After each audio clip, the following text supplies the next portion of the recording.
안녕하십니까, 윤술 PD입니다. 2005년 유튜브의 첫 슬로건은 당신의 모습을 방송하세요였습니다. 유튜브의 첫 동영상 역시 코끼리 우리 앞에 서 있는 한 남자의 모습이었는데요. 스스로 영상의 주인공이 되어 전달하고자 하는 이야기의 주인공이 되라는 슬로건과 잘 맞아떨어지는 것 같습니다. 자, 그렇다면 영상 제작의 마지막은 어때야 할까요? 앞 시간에 프로덕션과 포스트 프로덕션의 과정에서 사용할 수 있는 팁을 알려드렸다면 이번 시간은 영상의 마지막인 디테일, 썸네일과 제목, 자막에 관한 내용과 저작권, 컨텐츠 아이디, 크리에이티브 커먼즈 라이선스에 관한 내용으로 이야기를 나눠보겠습니다. 썸네일, 영상의 대문격인 한 장의 이미지를 말합니다.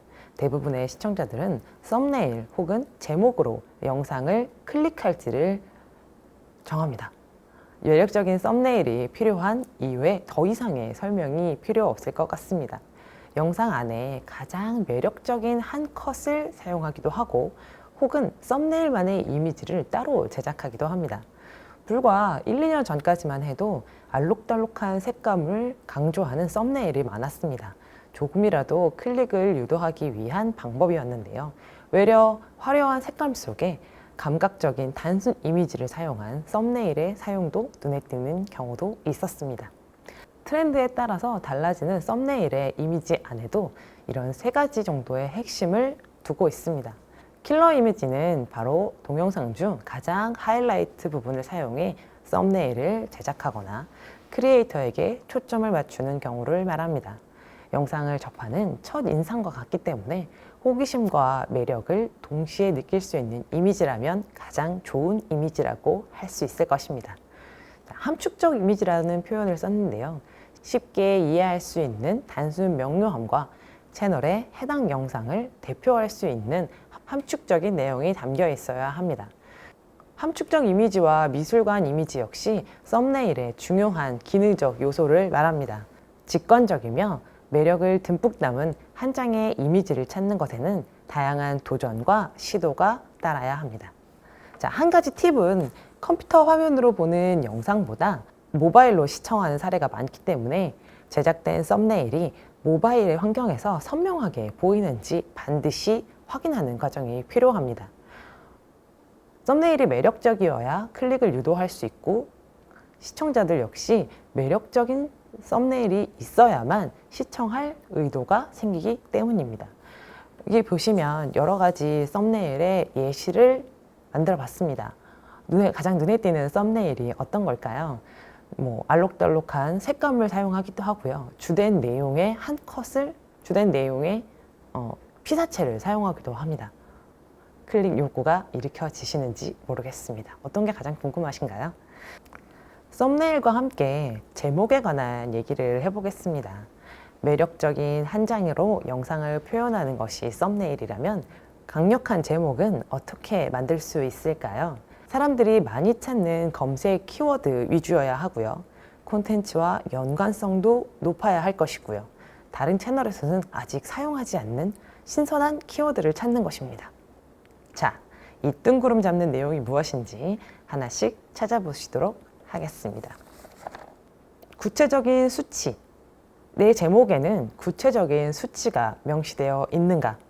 구체적인 수치는 제목에 믿음감을 실어주는 역할을 합니다. 어떤 제목이든 사실적인 숫자가 적용되는 사례를 많이 볼 수 있는데요. 예를 들어서 전 세계 1%만 맞출 수 있는 문제, 혹은 디즈니에서 180만 원 사용한 후기, 수능 100점 맞은 고3, 만칼로리 챌린지 같은 꾸민 표현과 함께 구체적이고 가늠이 가능한 숫자는 제목의 이해를 돕습니다. 구체적인 숫자를 활용하는 것은 굉장히 손쉽고 영상 제목의 사실뿐 아니라 구체적인 숫자를 활용해 보시길 바랍니다. 자, 꾸민 표현의 활용. 많은 꾸민 표현들 보셨을 겁니다. 요즘에 너무 많은 꾸민 표현들이 많은데요. 뭐 소름 끼친다, 역대급이다, 최악이다, 필수다 이런 내용들 많이 보실 겁니다. 제가 예를 들은 것도 가장 희귀한 혹은 뭐 필수템, 역대급, 필수 통장 뭐 이런 내용들인데요. 이런 꾸민 표현으로 이루어진 제목의 영상은 항상 채널을 찾아오는 구독자들을 위한 키워드라기보다는 알고리즘 추천으로 찾아오는 시청자들을 유도하는 데 효과적일 수 있습니다. 자, 세 번째로 말씀드릴 키워드는 복합입니다. 하나의 주제에 한 가지 의미를 담은 제목이 아니라 두 개, 세 개의 키워드를 결합해서 독특한 형태의 제목을 만들어내는 것입니다. 핵심 키워드와 연관 키워드를 조집하면 되는 것인데요. 뭐 놀이 안에 장난감이 포함된다든지 여행 안에 어떤 구체적인 장소를 포함하는 것 역시 핵심과 연관 키워드의 복합, 결합이라고 보실 수 있습니다. 여기서 중요한 것은 중요한 키워드는 반드시 앞쪽에 배치하셔야 한다는 것입니다. 예를 들어 4,500만 원짜리 폐가, 4,500만 원이라는 핵심 키워드 안에 뒤에 연관 키워드 폐가가 붙어 있는 것이죠. 복합 키워드는 하나의 키워드가 아닌 두 개, 세 개의 키워드를 결합해 독특한 제목을 만들어내는 것을 말하는데 핵심적인 키워드는 앞쪽에 배치하고 연관 키워드를 조합하면 명료한 제목을 만들어낼 수 있습니다. 4,500만 원짜리 폐가를 샀다. 극동계 등산 가방 꾸리기.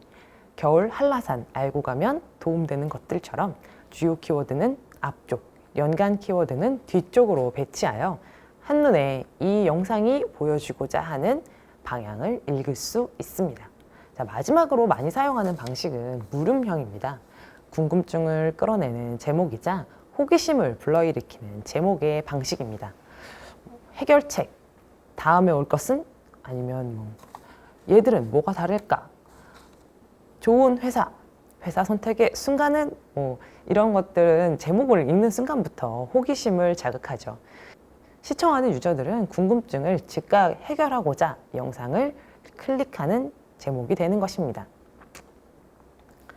앞에 말씀드린 4가지 법칙을 활용해서 영상에 딱 맞는 제목을 찾으시길 바랍니다. 자, 시각적인 콘텐츠인 유튜브에서는 자막만으로도 모든 내용을 이해할 수 있도록 제작되어야 합니다. 영상이 제작되고 영상이 전달하고자 하는 메시지에 주목 효과를 줄 수 있으므로 인물의 소개, 상황, 배경, 설명 등에 매우 유용하게 사용하실 수 있습니다. 자막만으로 내용을 이해할 수 있다는 것은 분명 큰 장점이 될 수 있습니다. 포인트 자막과 대사 자막, 가장 많이 쓰이는 자막 중에 하나인데요. 그때마다 상황과 감정 표현을 위해 사용할 수도 있고 다양한 색상과 크기, 효과음까지 더해 영상에 포인트를 줄 수 있습니다. 예를 들어 인물이 굉장히 매운 음식을 먹고 있을 때 얼굴에 빨간색으로 자막을 입힌다든지 머리 위에 김이 나는 모습, 삑삑하는 효과음까지 더해줄 수 있다면 이 음식이 얼마나 매운지를 눈으로도 시각적으로도 표현하는 방법이 될 수 있습니다. 이 모든 것들이 포인트 자막이 되는 것이죠. 인물의 말 그대로 대사 자막을 사용하는 방법도 있습니다.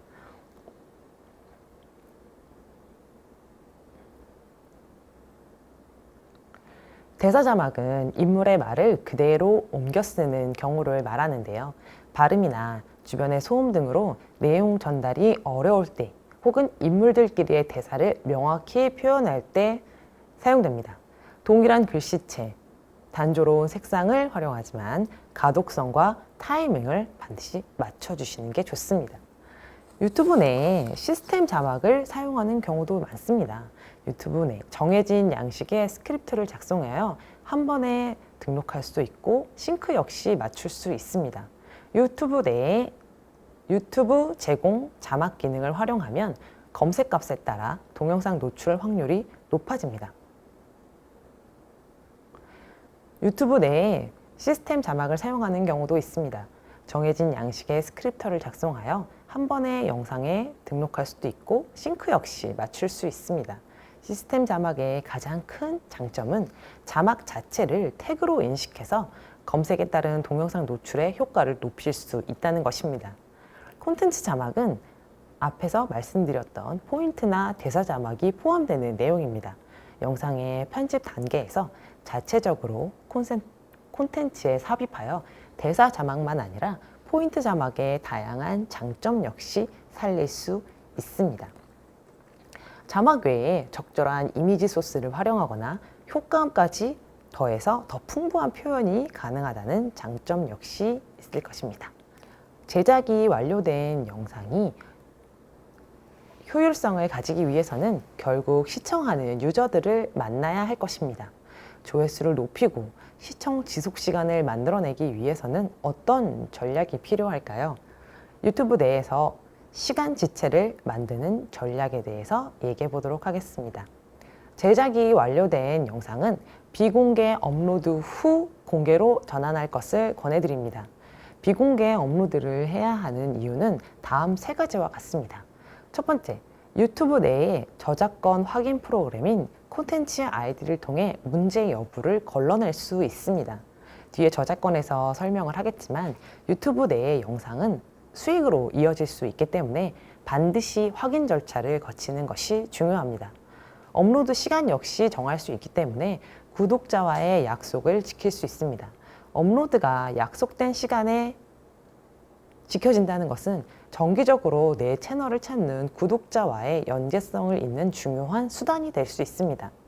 마지막으로 영상이 시청자들과 만나지 못하는 최악의 요일, 최악의 시간을 찾아야만 합니다.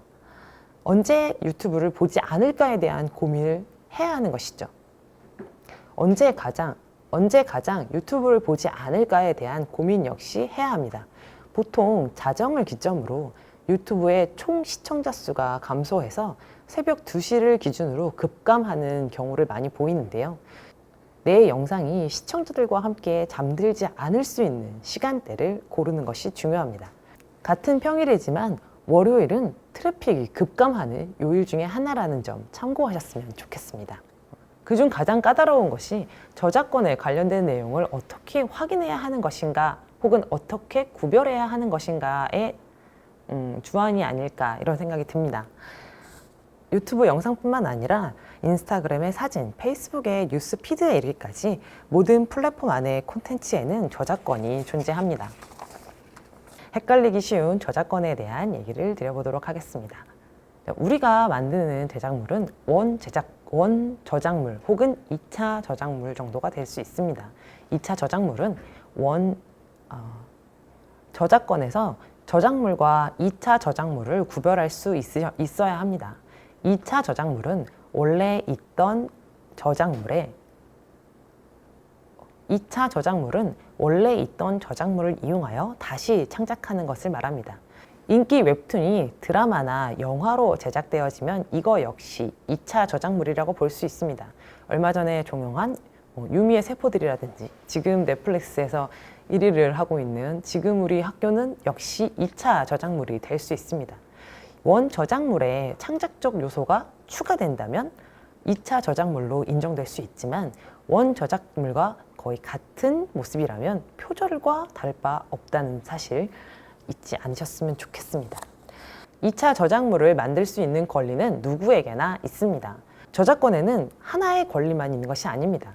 다양한 권리의 집합체가 바로 저작권입니다. 크게 저작 인격권과 지적 재산권으로 나눌 수 있는데요. 저작 인격권에는 공표, 표시, 동일, 유지에 관련된 권리가 있고요. 지적 재산권에는 복제, 공연, 공중송신, 배포에 관한 권리 역시 존재합니다. 저작권은 무엇을 할 수 있는 권리라고 이해하시면 됩니다. 2차 저작물 역시 2차 저작물을 작성할 수 있는 권리를 포함하고 있습니다. 저작물을 사용할 수 있는 방법이 없을까요, 그럼? 저작물을 사용하는 데는 3가지 방법이 있습니다. 원 저작자에게 이용 허락을 받는 방법, 그리고 인용, 그리고 공정 이용이라고 표현을 합니다. 원 저작물을 사용할 수 있는 방법은 없을까요? 3가지의 방법이 있습니다. 첫 번째는 원 저작자의 이용 허락, 그리고 인용, 공정 이용이 그 방법이 될 수 있습니다. 원 저작자에게 이용 허락을 받는 것은 법으로 보장해주는 가장 안전하고 확실한 방법이 될 수 있습니다. 내가 어떤 저작물을 사용하고 싶다면 원저작자에게 당신의 저작물을 이용하고 싶다는 의사를 밝히고 허락을 받으시면 됩니다. 원저작자에게 이용 허락을 요청했다고 해서 무조건 쓸 수 있는 것은 아닙니다. 이용 허락의 가장 큰 특징은 모든 것은 원저작자가 결정한다는 것에 있습니다. 저작권법은 원저작자가 이용 허락을 승인 혹은 거부하는 어떤 기준도 제시하지 않기 때문입니다. 저작물을 사용할 수 있는 방법 중에 공정 이용이 있다고 말씀드렸습니다. 원저작자의 이익을 부당하게 해치지 않는다면 공정 이용이라고 볼 수 있습니다. 원저작자의 이익을 부당하게 해쳤는지 여부는 4가지 기준으로 설명할 수 있습니다. 첫 번째, 이용 목적과 성격, 저작물의 종류 및 용도, 이용된 부분이 저작물 전체에 차지하는 비중과 그 중요성, 마지막으로 저작물의 이용이 그 저작물의 현재 시장 가치 또는 잠재적인 시장 가치에 미치는 영향이 판단 기준입니다. 이 부분 역시 해석에 영향이 있지만 종합적으로 판단해 보면 원저작자의 이익을 부당하게 해치지 않는 공정한 이용이라고 보고 2차적 저작물 역시 만들 수 있습니다. 자, 저작권이 적용되는 저작물은 어떤 것들이 있을까요? 이 외에도 여러 가지 것들이 있지만 대표적으로 TV 프로그램, 영화, 온라인 동영상 등의 시청 작품, 이 안에는 뉴스나 영화 예고, 그리고 광고 역시 포함이 됩니다. 음악, 음원, 저술 작품, 광고 등의 시각적인 작품, 비디오 게임이나 소프트웨어, 연극, 뮤지컬 등의 극작품 역시 저작권이 적용되는 저작물이라고 볼 수 있습니다. 그렇다면 우리는 어떻게 이 저작물이 저촉이 되는지를 확인할 수 있을까요? 굉장히 까다로운 문제죠. 자, 콘텐츠 아이디에 대해서 말씀을 드려야 되는 이유가 바로 이것일 것입니다. 실시간 콘텐츠 자동 식별 기술인 콘텐츠 아이디는 이 기술을 통해 콘텐츠가 유튜브에 등록될 때마다 데이터베이스에서 관리하고 있는 원 저작물과 비교한 후 해당 콘텐츠의 유통 여부와 수익 구조 등을 저작권자가 직접 선택할 수 있는 저작물 관리 시스템인 것입니다. 유튜브는 콘텐츠 아이디로 찾아낸 결과를 원 저작자에게 통보만 할 뿐 모든 판단은 원 저작자에게 맡깁니다. 신고 내용을 검토한 원 저작자는 다양한 방식으로 자신의 저작권을 사용할 수 있습니다. 옆에 차단, 음소거부터 추적까지 여러 가지 방식을 적어 놓았습니다. 해당 문제의 콘텐츠를 시청할 수 없도록 차단시킬 수도 있고 국가별 차단 역시 가능합니다. 수익 창출 같은 경우 광고가 없는 비상업적 목적의 콘텐츠라면 광고를 게재할 수도 있고 그 광고의 수익을 원 저작자가 가져갈 수도 있습니다. 원 저작자. 수익 창출의 경우 광고가 없는 비상업적 목적의 콘텐츠라면 광고를 게재하고 광고를 원 저작자가 게재하고 그 수익을 가져갈 수 있습니다. 수익의 경우에 따라서 원 저작자가 2차 저작물로 만들어진 크리에이터와 함께 수익을 배분하는 경우도 있습니다. 혹은 유튜브 홈 안에 들어가 보시면 어떤 음원의 1시간 연속 듣기 혹은 커버 댄스 따라하기 등등 분명히 저작권에 접촉될 것 같은 영상들인데도 여전히 게시되는 경우들 많이 보실 수 있습니다. 이럴 경우 판단을 보류하고 신고받은 콘텐츠의 시청률 통계를 추적하는 경우에 해당되는 것입니다. 유튜브 자체가 누군가에게 알려지고 보여주는 플랫폼이기 때문에 그것 자체로 홍보의 수단이 된다면 수익과 상관없이 공생관계를 유지하는 경우들도 있습니다. 그것이 수익 배분에 크게 문제가 되지 않는다면요. 그거는 저작권자의 판단에 따른 것이겠죠. 자, 저작권에서 그럼 어떻게 사용할지, 내가 어디까지 사용할 수 있는지에 대한 방법 또한 궁금하실 텐데요. 그러면 출처만 밝히면 사용할 수 있다더라, 혹은 음악은 30초까지는 사용되지 않을까? 가능하지 않나? 10초까지는 사용해도 된다던데, 이렇게 떠도는 이야기들이 많이 있습니다. 저작권에 접촉되지 않는 사용 방법, 이런 게 있다더라 하는 얘기 많이들 들어보셨을 것입니다. 출처만 밝히면 사용할 수 있다든지, 음악은 10초 혹은 30초까지는 사용이 가능하다든지, 무료 폰트로 내려받았으니 사용할 수 있다, 뭐 이런 얘기들 많이 들어보셨죠? 자, 이런 거에 대한 이런 질문에 해법을 드리자면, 첫 번째, 출처를 밝히는 것은 사용 가능할까요? 저작권법 제37조에 따르면 법적 의무사항이 바로 출처 표기입니다. 인용이나 공정한 이용, 반드시 출처를 표기해야 합니다. 유튜브에서는 출처를 영상 안에 넣거나 설명란에 표기하는 방법이 있습니다. 출처를 남겨도 저작권자의 권리를 모두 가져올 수 있는 것은 아닙니다. 인용이나 공정 이용이 의미가 있으려면 원 저작물에서 인용한 부분을 빼거나 다른 것으로 대처해도 그 자체로 의미가 있어야 합니다. 인용 부분을 빼고 볼 게 없다는 판단이 된다면 인용이 아니라 허락 없는 게재에 불과하기 때문입니다. 자, 음악은 30초까지 사용이 가능하다, 이런 말 많이 들어보셨죠? 30초, 10초 이내에는 저작권 침해가 아니라는 말들은 모두 근거 없는 주장일 뿐입니다. 모두 이용 허락, 인용, 공정 이용 범위 내에서만 허락이 가능합니다. 그렇다면 모든 사람들에게 홍보하기 위해 만들어진 영화 예고편 같은 예고 리뷰들은 사용이 가능하지 않을까? 엄연한 저작물이기 때문에 배급사나 제작사의 이용 허락이 필요합니다. 영화 예고편처럼 모든 사람들에게 홍보 효과를 누리기 위해 만들어진 제작물은 사용이 가능하지 않을까, 저작권과 상관없지 않을까, 이런 생각을 하실 수 있는데요. 엄연한 저작물이기 때문에 배급사의 이용 허락이 분명히 필요합니다. 인용, 공정한 이용 범위 내에서만 사용이 가능하고, 앞에서 말씀드린 것처럼 어디에서 사용할 수도 있었다, 출처 역시 밝혀야 하는 저작권물이기 때문입니다. 인터넷에서 내려받았거나 무료 폰트라고 명시되어 있는 폰트는 그러면 자막이나 효과에 사용할 수 있을까요? 무료 폰트라도 저작권자가 규명한 사용 범위가 존재합니다. 대부분의 폰트가 개인적인 사용은 무료이지만 상업적 목적에 해당하는 영상에 사용된다면 이용에 제한이 있을 수 있습니다. 반드시 사용 범위를 확인하고 사용하시기 바랍니다. 그렇다면 음원 서비스에서 구매한 음악은 사용이 가능할까요? 내가 구매했으니까 사용할 수 있지 않을까요? 내 돈을 주고 구입한 음원이라고 해도 상업적 목적에 사용되는 영상에는 사용하실 수 없습니다. 음원 자체를 구입한 것이 아니라 음원을 들을 수 있는 서비스를 구매한 것이기 때문입니다. 저작권의 핵심은 저작물의 이용이 허락을 받거나 인용 혹은 공정 이용 안에 있어야 하는 것입니다.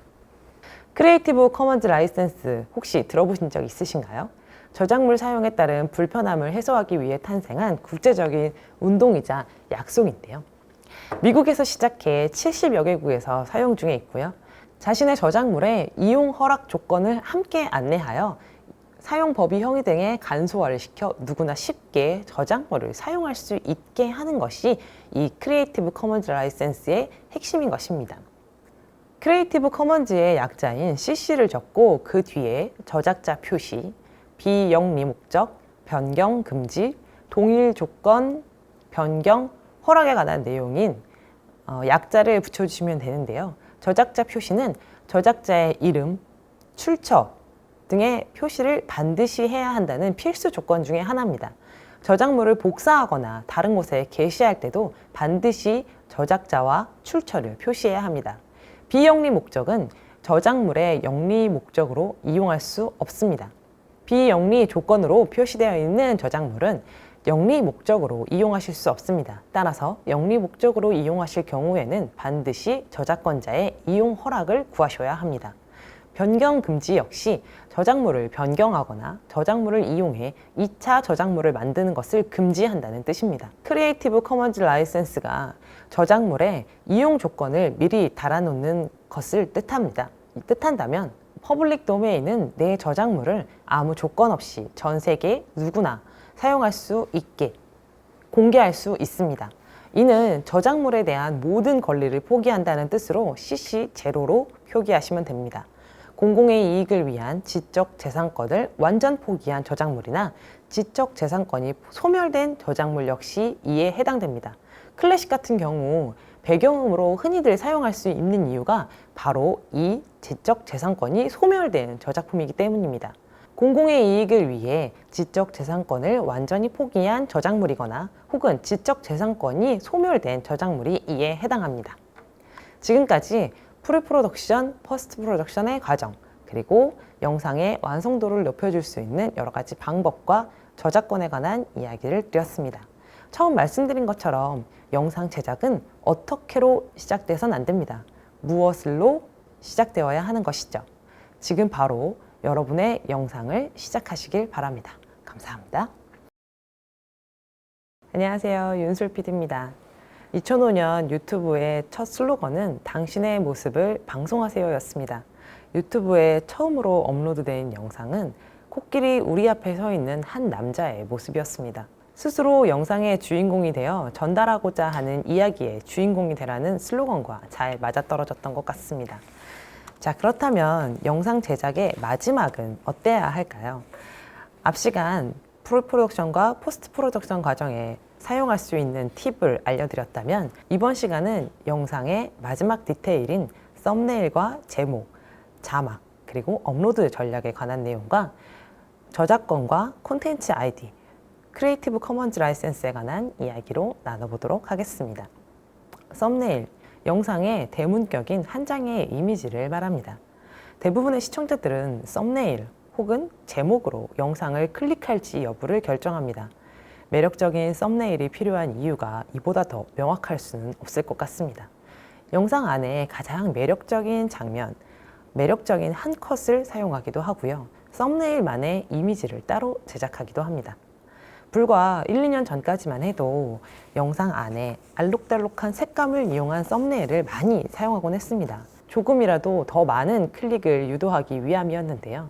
외려 화려한 색감 중 단순한 감각적인 이미지를 사용한 썸네일이 더 눈에 띄는 경우도 있었습니다.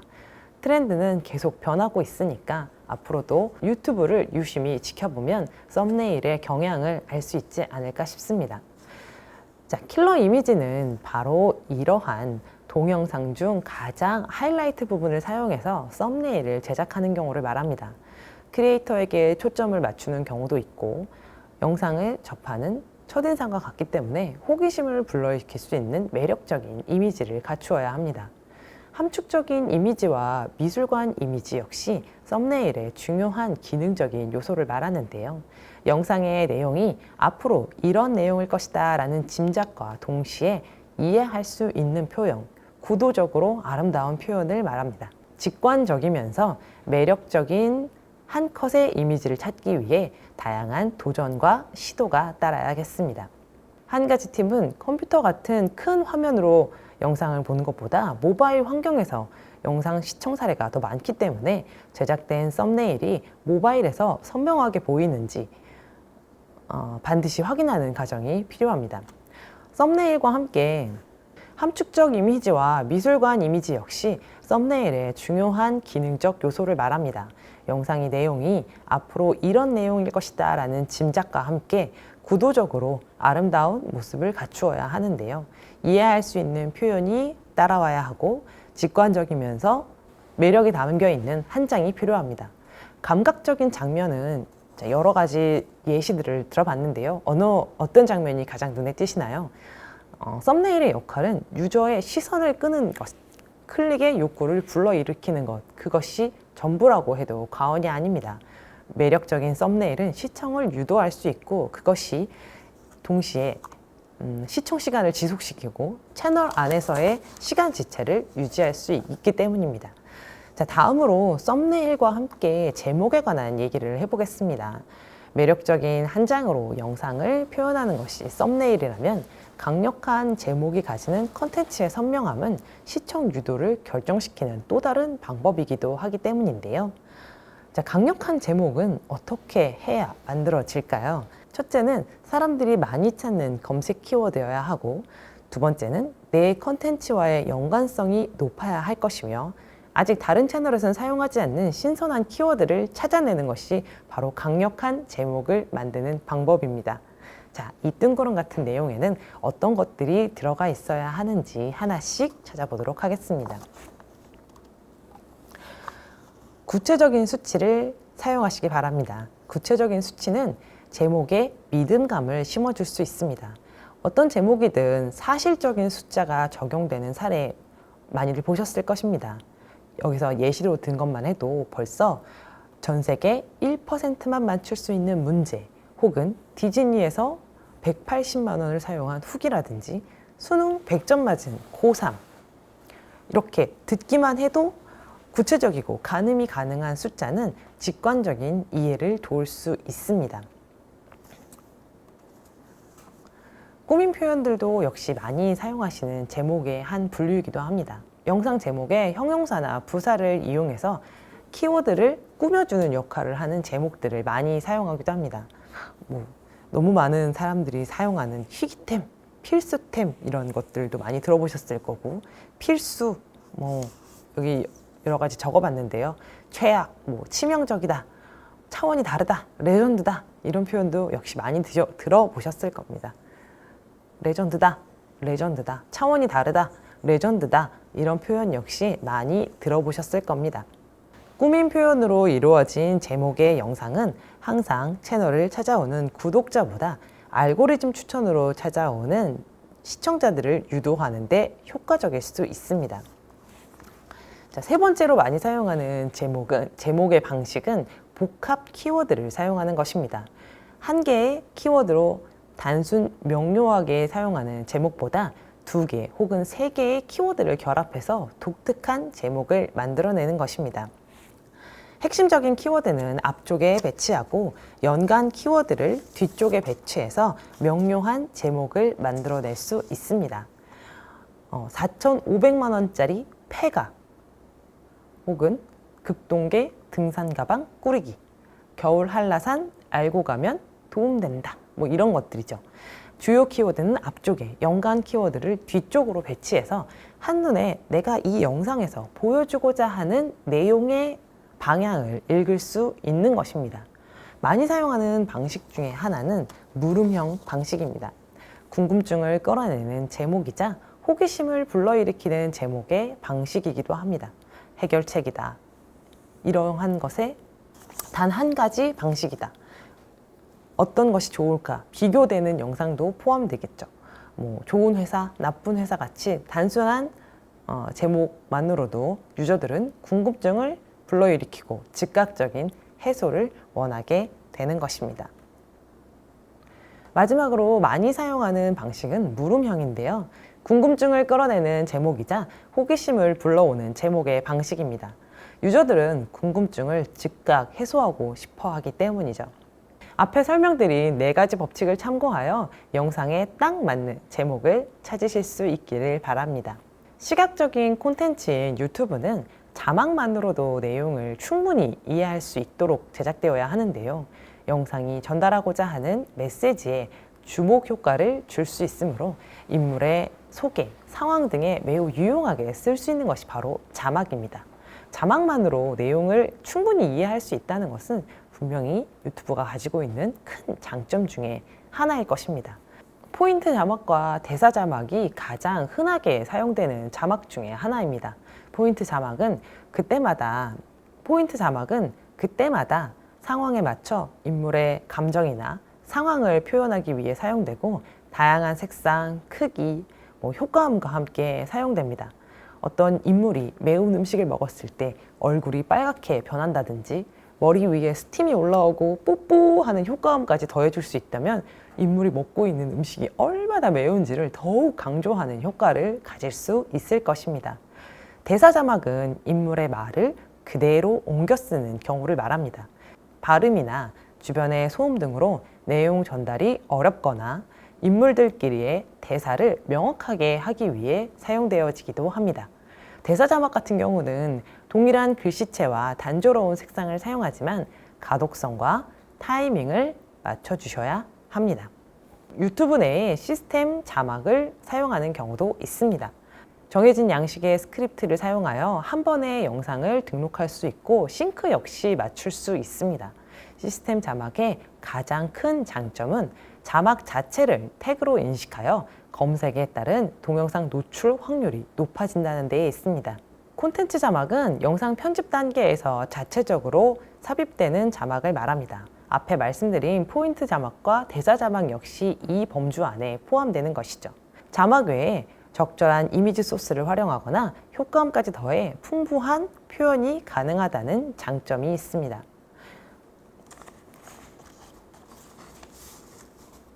제작이 완료된 영상이 효율성을 가지기 위해서는 결국 시청하는 유저를 만나야 합니다.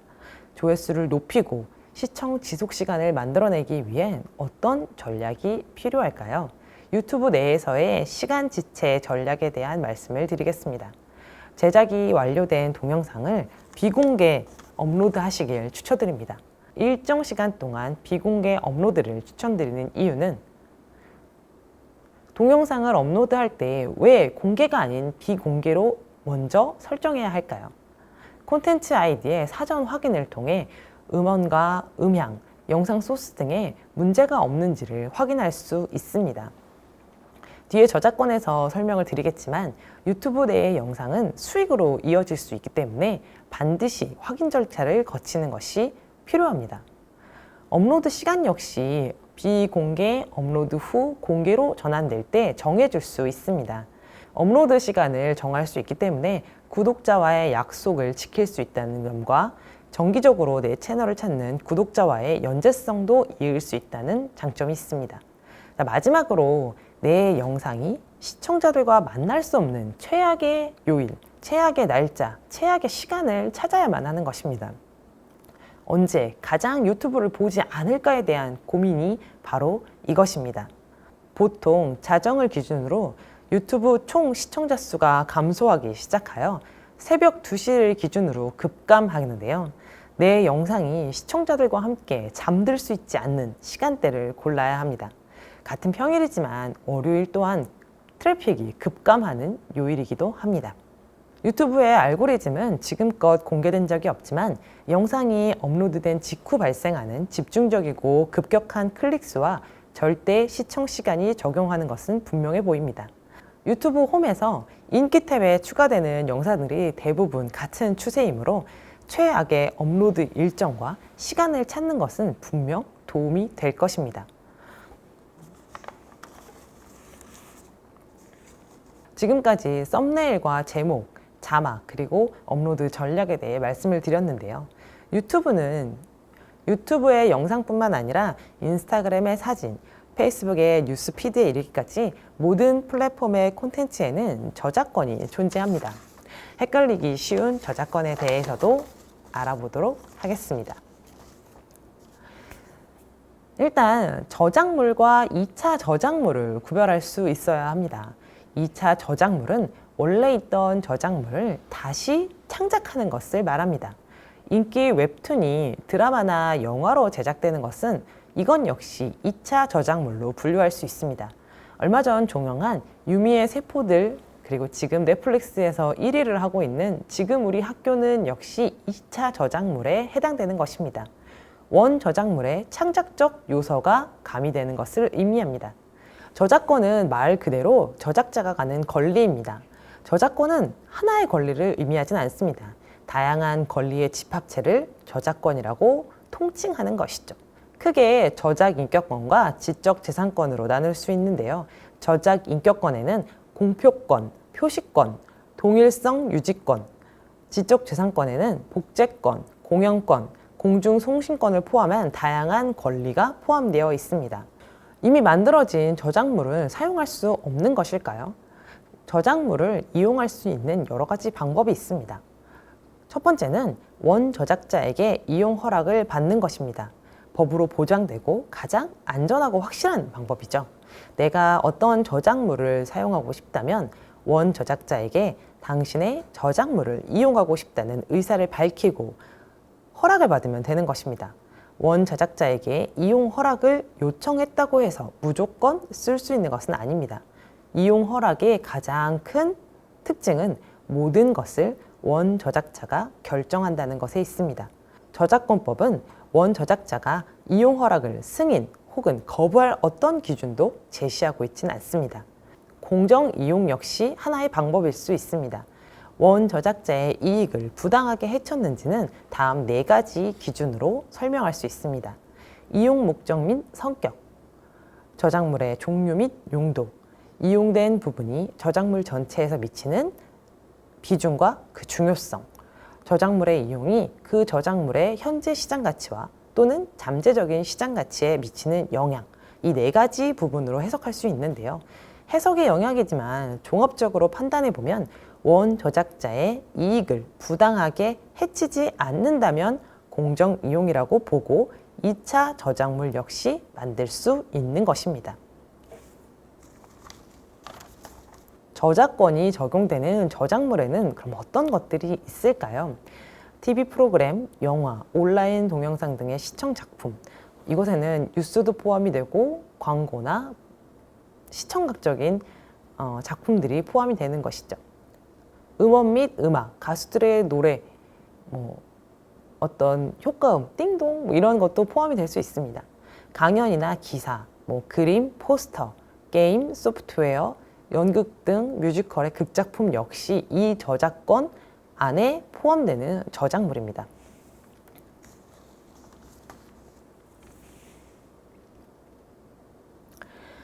(2차) 저작물과 저작물에 대한 말씀을 드렸는데요. 그렇다면 이것을 분리할 수 있는 방법은 없을까요? 내가 사용하고 싶은 저작물이 과연 사용할 수 있는 것인지를 구분할 수 있는 방법이 있으면 좋겠습니다.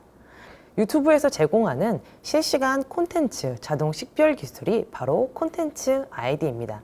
이 기술은 콘텐츠가 유튜브에 등록될 때마다 데이터베이스에서 관리하고 있는 원 저작물과 비교한 후 해당 콘텐츠의 유통 여부와 수익 구조 등을 저작권자가 직접 선택할 수 있는 저작물 관리 시스템을 얘기합니다.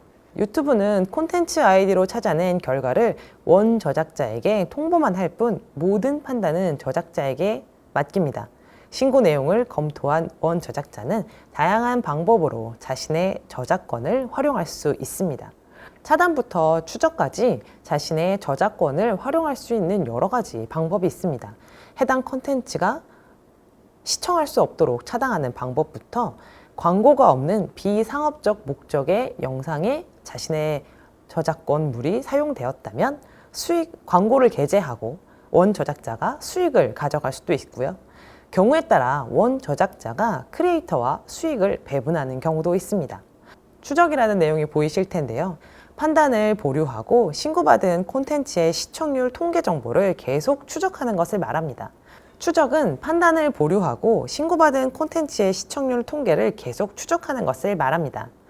커버 댄스나 인기 동영상의 음원을 연주한다든지 아니면 한 시간 동안 계속 한 곡을 반복해서 들려준다든지 이런 채널 혹은 영상 유튜브에서 많이들 보셨을 텐데요. 유튜브에서는 원작자와 2차 저작물 간의 공생관계를 유지하는 경우가 많이 있습니다. 판단을 보류하고 신고받은 콘텐츠의 시청률 통계 정보를 계속 추적, 관찰하는 것입니다. 커버 댄스 영상이나 몇 시간 동안 같은 노래가 한 곡이 플레이 된다든지 이런 영상 모두 원 저작권자와 2차 저작권자의 공생관계 안에서 이루어지는 것이기 때문입니다. 그렇다면 저작권 내에서 내가 사용할 수 있는 방법은 어떤 것들이 있을까요? 흔히들 출처 밝히면 사용할 수 있다든지 영상에 음원도 쓸 수 있다든지 음악이 시간 제한이 있다면 사용할 수 있다든지 영화의 예고편 같은 경우는 모든 사람들에게 홍보하기 위해 만들어진 수단이기 때문에 마음껏 사용할 수 있다든지에 관한 얘기를 합니다. 하지만 과연 그것이 어디까지의 범위의 사용 범위를 말하는 것일까요? 자, 일단 출처를 밝히면 사용할 수 있다는 말 많이 들어보셨을 텐데요. 출처만 밝히면 사용이 가능할까요? 저작권법 제37조에 따른 법적 의무사항이 바로 출처 표기입니다. 인용이나 공정 이용을 했다면 반드시 출처 표기를 하셔야 합니다. 유튜브에서는 출처를 영상 안에 넣거나 설명란에 표기하도록 알려주고 있습니다. 출처를 남겨도 저작권자의 권리를 모두 가져오는 것은 아닙니다. 인용이 의미가 있으려면 원 저작물에서 인용한 부분을 빼거나 다른 것으로 대체해도 그 자체로 의미가 있어야 합니다. 인용한 부분을 빼고 볼 게 없다고 판단된다면 인용이 아니라 허락 없는 게재에 불과한 것입니다. 사용할 수 없습니다. 자, 음악은 30초 내에는 저작권법에 접촉되지 않는다. 이런 말도 들어보셨을 텐데요. 30초, 10초 모두 저작권 침해가 아니라는 말은 근거 없는 주장에 불과합니다. 모두 이용 허락을 받거나 인용, 공정한 이용 범위 내에서만 사용이 가능합니다. 영화 예고편은 그럼 쓸 수 있을까요? 엄연한 저작물이기 때문에 배급사 혹은 제작사의 이용 허락을 받아야 합니다. 이건 역시 인용이나 공정 범위 인용이나 공정한 이용 범위 내에서만 사용이 가능합니다. 무료 폰트는 어떨까요? 인터넷에서 무료 폰트라고 적시되어 있는 폰트를 내려받아 사용한다면 영상에 사용할 수 있을까요? 대부분 개인적인 사용은 무료지만 상업적 목적에 해당하는 영상에 사용된다면 이용 제한이 있을 수 있습니다. 반드시 사용 범위를 확인하고 사용하실 것을 당부드립니다. 멜론 같은 음원 서비스에서 구매한 음원은 사용할 수 있을까요? 내 돈을 주고 구매한 음원이라도 내 돈을 주고 구입한 음원이라도 사용하실 수 없습니다. 음원 자체를 구입한 것이 아니라 음원을 들을 수 있는 서비스를 구매한 것이기 때문입니다. 저작권의 핵심은 저작물의 이용 허락을 받거나 인용하거나 공정 이용에 준해야 한다는 것입니다. 이렇게 저작물을 사용하는 데는 여러 가지 복잡한 과정이 필요합니다. 그래서 탄생한 것이 바로 크리에이티브 커먼즈 라이센스라는 것입니다. 저작물 사용에 따른 불편함을 해소하기 위한 국제적인 기호입니다. 미국에서 시작해서 70여 개국에서 사용하고 있고요. 창작자가 자신의 저작물에 이용 조건을 미리 달아놓아 이용자는 저작권자를 찾고 이용 허락을 받고 사용 범위를 협의하는 시간과 노력을 줄이는, 간소화시키는 것이 바로 이 크리에이티브 커먼즈 라이센스의 핵심인 것입니다. 라이센스 종류에는 6가지가 있는데요. 일단 저작자를 표시한다. 저작자를 표시하고 비영리 목적으로 사용해야 한다. 변경을 할 수 없다. 동일 조건에서 변경 허락을 할 수 있다. 변경 금지, 비영리이며 변경을 금지할 수 있는 등의 6가지의 범위가 있습니다. 이용 허락 조건에는 4가지 종류가 있는데요. 저작자의 출처를 표시해야 한다. 비영리 목적으로만 사용할 수 있다. 변경하거나 다른 창작물에 이용할 수 없다. 내 저작물을 이용해 새로운 창작물을 만든 경우 동일한 라이센스를 붙여야 한다는 내용입니다.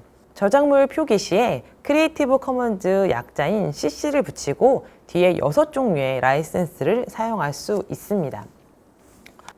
크리에이티브 커먼즈 라이센스 안에는 내 저작물을 아무 조건 없이 누구나 사용할 수 있는 퍼블릭 도메인 역시 존재하는데요. 퍼블릭 도메인은 저작물에 대한 모든 권리를 포기한다는 의미이며 CC0로 표기됩니다.